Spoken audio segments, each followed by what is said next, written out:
She boarded the flight like any other passenger, calm, professional, quietly reviewing notes for a meeting that would change the future of an airline. But before the doors closed, two security officers approached. No explanation.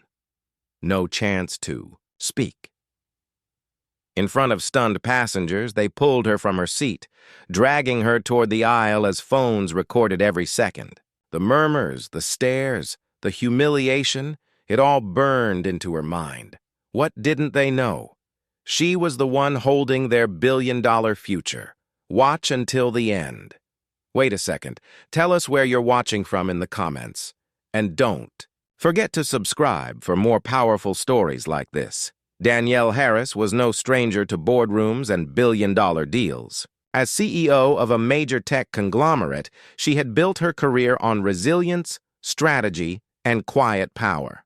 That morning, she was on her way to finalize a historic partnership with a leading airline. This $1 billion agreement would integrate her company's technology into their entire fleet. She traveled without an entourage, dressed, carrying only a leather briefcase and a slim laptop. Settling into her first-class seat, she sipped her coffee, glancing over final contract revisions. Outside the window, the tarmac glistened under the early sun. But a subtle unease began to creep in. The flight attendant's eyes lingered too long. A whispered conversation between crew members stopped when she looked their way. Danielle brushed it off until the shadow of two uniformed security officers fell across her seat. "Ma'am, you'll need to come with us." The words were flat, rehearsed, offering no explanation. Danielle blinked, confused. "Is there a problem?" she asked, but the officer's grip tightened on her arm. Passengers began to shift in their seats, some leaning into the aisle to see. A phone camera clicked on nearby. Danielle felt dozens of eyes on her, eyes that didn't know her name, her story, her purpose for being there. "Your ticket has been flagged for security review," one officer said, still avoiding her gaze. Flagged? She had been pre-cleared and vetted 100 times for international travel.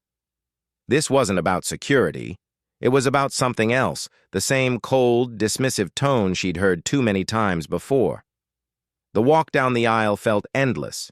Every step, whispers followed. What did she do? Was she dangerous? I knew something was off about her. Her briefcase was left on the seat. Her dignity felt stripped with every flash of a camera. She kept her head high, but her pulse roared in her ears. By the time they reached the terminal, she wasn't thinking about the meeting anymore. She was thinking about every time someone had looked at her and seen a threat instead of a value. And what they didn't know, not yet, was that in the next few hours, their decision would cost them everything. They left her standing by the gate, security still hovering like she might bolt. Passengers streamed past, stealing glances, some offering apologetic smiles they were too afraid to back with words. Danielle didn't speak. She took out her phone, scrolled to a familiar number, and pressed call. In a glass-walled boardroom across the country, her legal team was already waiting for her green light on the contract. Instead, they heard a calm, unshakable voice. "Pull the deal! Effective immediately!" At that moment, the airline didn't know it, but the $1 billion partnership that was supposed to save their quarter had just died on the spot. By afternoon, the news had broken. Airline loses 1B deal amid racial discrimination incident. Stock prices dipped.